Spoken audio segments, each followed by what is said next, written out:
Murder should be illegal. Abortion is murder. Do you think women who have abortions are murderers? Because you're comparing actual murder to an abortion. You care about a zygote more than you do a living, breathing woman. More than you do a living, breathing rape victim who's 13, raped by her father in Ohio, but we should just hold her down and make her do it again. Force her to do something with her body she doesn't want to do.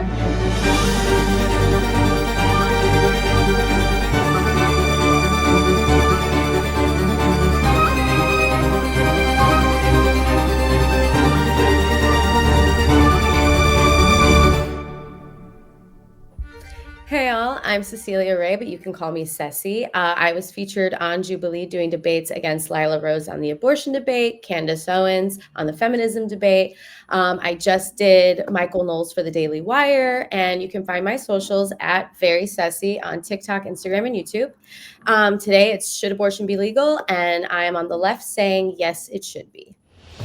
Hi, my name is Micah Kunkle. I'm a Christian conservative content creator and debater featured on multiple of the Jubilee surrounded video series. You can find me on YouTube, Instagram, X, and TikTok, where I host live debates. And I will be answering no, saying that abortion should not be legal. Okay, should abortion be legal? I say yes. And the reason I'm saying yes, though, is because I believe in multiple things. One, I do believe in the separation of church and state. So we shouldn't be legislating anything based on a religious belief, if that's what your belief comes from. Also, I believe in human bodily autonomy and one's right to choose what they want to do with their bodies and their lives. And also, a lot of the times abortion will occur not because it's elected, but because of a miscarriage or a late term emergency. And in those cases, they should absolutely be allowed. Great. So it's because I think that the unborn have equal rights, and that those equal rights limit a woman's right to bodily autonomy, that I would answer no and say that abortion should not be legal. And so I simply have two arguments here. My first argument goes like this. Murder should be illegal. Abortion is murder. Therefore, abortion should be illegal. Now, I can assume we can all agree to premise one, that murder should be illegal. But why should you hold to premise two? Well, this leads me to my second argument, which is murder is the unjustified killing, the intentional unjustified killing of an innocent human being. Premise two, abortion is the intentional unjustified killing of an innocent human being. Therefore, abortion is murder. Again, I can assume we can agree to the definition of murder in premise one. And so premise two is where the disagreement or the debate lies. Now, as I mentioned earlier, I believe our autonomy is limited by the rights of other people, right? I can't use my autonomy to end the life of someone else. And so when it comes to the abortion debate, the question, really the heart of the discussion, is what is the unborn? And so why do I believe the unborn is human? Well, because the science of embryology says that from the earliest stages of development, you were a distinct, living, and whole human being. You weren't part of another human being like skin cells on the back of my hand. You were already a whole, living member of the human family, even though you had yet to grow and mature. There's no essential or morally relevant difference between you, the embryo, and the adult, that would justify killing you back then. Differences of size, level of development, environment, and degree of dependency are not reasons for saying we could kill you then as an embryo, but not now as an adult. The case against legal abortion rests on this simple but I think profound truth. The unborn child is one of us, a living individual member of the human family, and as such deserves the same protection of law that we demand for any other innocent human being. And real quickly, just to address some of the points that Ceci brought up, none of my arguments have to do with religion, and so I think we don't have to argue about church and state. And two, bodily autonomy. Again, bodily autonomy relies on whether what you are doing harms another person's human rights. And so that should be the main focus of the debate. And then as it comes to miscarriage, I think when it comes to abortion and talking about legality of abortion, we're talking about the intentional abortions, not spontaneous abortions, which miscarriage are. Okay, so let me see where I want to start with your points here. Well, as far as it being a human being, I wouldn't compare a living, breathing child to a zygote. It's at that point, I know that a lot of people say life starts at conception, which is fertilization, and I understand that. But what really it is just the potential of life because the genetic coding for a human has been made. But we don't actually know if the life is viable up until about 21 weeks. And up to 18 weeks, it's sentient. So therefore, or not sentient. So therefore, it has no awareness. It has no feeling. And I don't see how you could compare a zygote to a living, breathing child. But beyond that, and I appreciate that it's not based on religion. So we don't need to talk about church and state. Great. But my whole thing is the bodily autonomy portion. You say that mine stops when I get pregnant, but what do you say to women? Do you give exceptions to rape and incest? Because a lot of the times people say, well, then you shouldn't have sex or you should have protected sex. But how do you feel about a woman who's raped? That's a great question. And so when it comes to this debate, I think it's important to point out that rape and incest only make up about 1% or maybe even less case. Do you still think that they should be allowed to have it?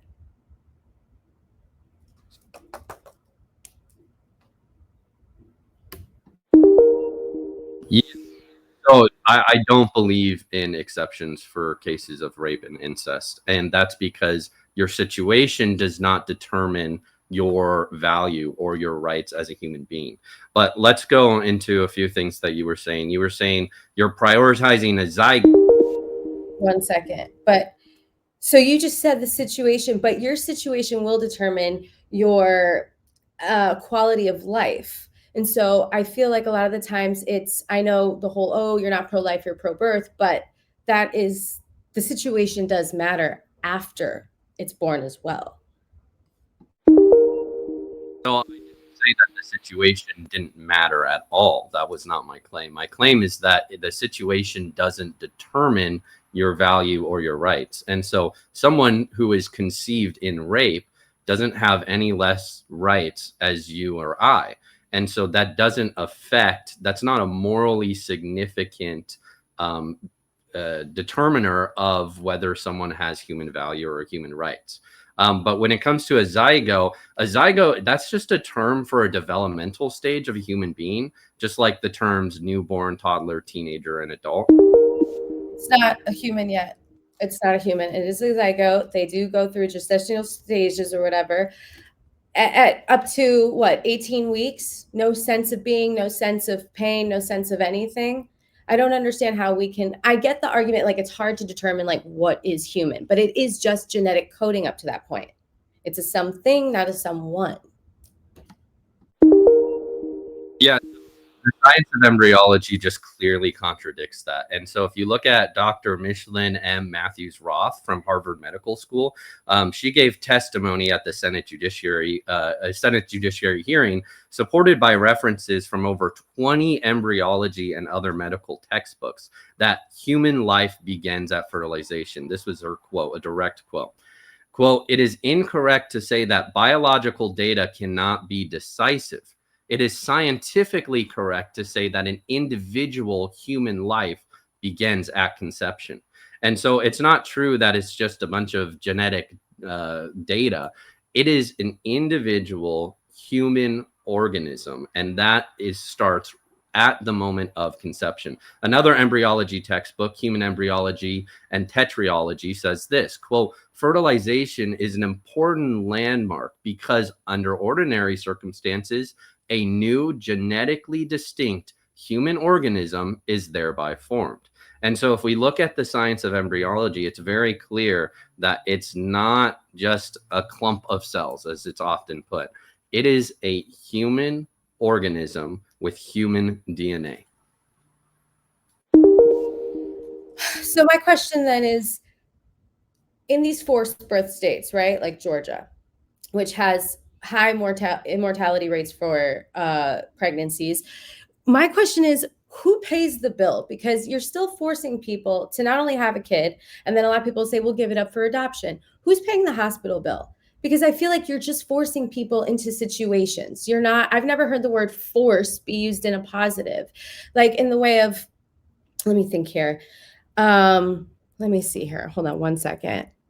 For instance, right now, Trump and all these people cutting SNAP. There are programs that a lot of the right side of the aisle that wants to do away with Roe v. Wade, they don't support programs that would be necessary to help alleviate the problems that you're going to create because you're adding more mouths to the world to feed. But I have a question too about this. Are you okay, just because I need to know, are you okay with gays adopting? I mean, it's basically completely irrelevant to the debate. In fact, I could answer either way, and that doesn't change whether the unborn is human, which is the central question of the debate. And that's where we differ, right? That's your, is it human? But for me, I'm thinking about the actual human. I'm thinking about the person who's alive, but also the person who's going to then have to continue the rest of their life taking care of this being.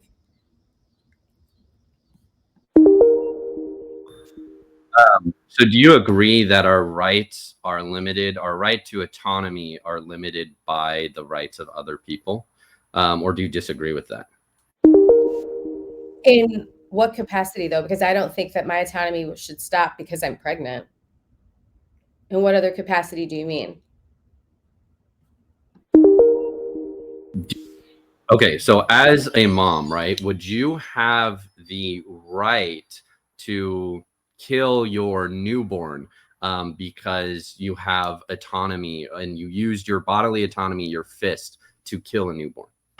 We're not seriously comparing the two right now. Do you think women who have abortions are murderers? Because you're comparing actual murder to an abortion. See, you and I, it's not the same to me at all. And no, I would never think that's okay for a mother to do. That's hurting a living, breathing human. Yeah, I mean, my whole argument was that abortion is murder. So yes, people that commit abortions are therefore murderers. But going into this whole like forced birth thing, I have a question then. If you think it's murder and you want to outlaw it, do you think that there should be punishment for women who did then get an abortion after being banned? basically also relevant to what I established as the main question of the debate, which is what is the unborn? Pro-lifers disagree on this question completely about whether we should punish the woman. So it's not really relevant to the debate. Is 100% relevant to the debate because this is, should abortion be legal? So when we're talking about legalities, when something is illegal, and usually in the country, when you break that law, there's time or punishment to pay. So when you say make it illegal, you're saying, I don't, we're talking about legalities right now. Something can be illegal and you don't punish everyone that's involved within that. And so definitely pro-lifers agree punishment for the doctors, but when it comes to punishment of the women, we disagree on that. I'm curious about that because I've heard the opposite, obviously, from a lot of your side on that, because I always wonder also what happens to the man who's involved. I feel like we're always focusing on just the woman, but there's a man involved as well. And so I'm always curious about how you feel about the man who's also involved. Like, I don't understand. Like, there are pro-choice men. And also, I don't know why a man would be making a decision for women. Yeah. So ideas and morals don't have a gender or a race. So there's a lot of things that we legislate that don't directly affect us. For example, Ceci, you're against the ICE raids, right? Even though they don't directly affect you. So why do you as a... Primero, yo soy cubana. I'm Cuban. My family's Cuban. My mother is an immigrant. They do not care if you're legal or not anymore. I have Cuba tattooed on me. They could pick me off of the street. That's what they've been doing. What are you talking about? And also, something doesn't need to die. You immigrant. Are you? Because if you're not an illegal immigrant, then the ICE raids don't have directly affected you. Something doesn't need to directly affect me for me to care about it, though. That's the problem with a lot of people, is that they don't care until it directly affects them. I don't need it to directly affect me for me to care about someone else's well-being, which is what I'm here doing, is fighting for a woman to be able to do what she wants with her body and the rest of her life. See, I think when you have a child, I would think you'd want to keep that child, not just give it to a foster care system that you want to feed more to. Illustrated my point perfectly. I don't need to have a direct connection to the unborn to therefore care about the unborn. What your argument is just a simple care about a zygote more than you do a living, breathing woman, more than you do a living, breathing rape victim who's 13, raped by her father in Ohio. But we should just hold her down and make her do it again. Force her to do something with her body she doesn't want to do. That's the thought process, is forget the living, breathing human who does not want to go through this, who also doesn't have the money maybe to pay that hospital bill. That will be forced onto them. You're not going to create happy family units. That's not what's going to happen here. You're going to create more kids in the foster care system, more benefits being cut, more kids not going hungry. That's what this will create. And people who are so pro-life, I think it's funny. I mean, I don't know how you feel about guns, whatever, but all the passion and all this, because I imagine for you, it's to actually save kids' lives. Then I would think all this passion and energy would go to a gun control coalition, to actually save living, breathing children's lives, not legislating my twat. Percent of Gen Z is actually not here with us because they've been aborted. So abortion kills way more people than gun violence. That is just an what percentage was that? Sorry, I know the timer, but I just didn't hear the percentage.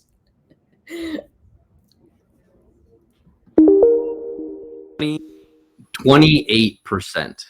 28% of Gen Z. And so you talk about over a living, breathing person. Well, a zygote is biologically a living organism. It grows, it metabolizes, it reacts to stimuli, and undergoes cell division. Scientific. You could have a seed, dirt, water. That doesn't mean it's going to become a tree. It's a something, not a someone at that point. And also the 28%, break that down. I mean, what per 28% of that was how many miscarriages, how many were rape, incest, like 28%. That number is, you have to break that down. That's just based off of reporting from the WHO and from the UN, based off of population numbers and then the amount of abortions that have happened in the world. But additionally, it is alive. You just disagree with the scientific evidence. But I've listed out two major embryologists that talk about how the zygote is a human being. It is a living human organism, but you refuse to use that language because it's not convenient for your argument. No, I'll say it. It's a living organism. Yeah, it's a living organism. It's not a person. I have no problem saying it's a living organism. It is not a person. There is a person, though, however, involved, who we should be thinking about before a zygote. Okay, so you've made zero arguments for why the unborn is not a person. I'm glad we've established that they're human, but what is your argument that it's a person, that it's not a person? I'm not here arguing, is it a person or not? Should abortion be legal? Yes, it should. Okay, it should, especially based on a lot of different grounds. You're not it's not the religion for you, but it is for a lot of the people that are trying to push this through legislation. So I have to say it again, not for you, but for the audience. There's a separation of church and state. Also, 93% of abortions happen within the first 13 weeks. We're always disparaging women like we're carrying them for 7 months and deciding, I don't want it anymore. That's not what's happening. You call women murderers. Yeah, I've actually given an argument for why I believe the unborn are human, but you have not given a single argument. All you've done is taken cultural stereotypes and addressed them that I've never brought up in the debate. But again, why are the unborn not human? I framed that pretty well in my opening. Well, no, I mean, I'm not saying their genetic coding can be human, but again, it has to go through the stages. I'm sorry, but the science also does show that as well. And again, this is an argument: should abortion be legal? Should abortion be legal? You say no on the basis of that. I say yes, it should be on the basis of human autonomy and the Constitution.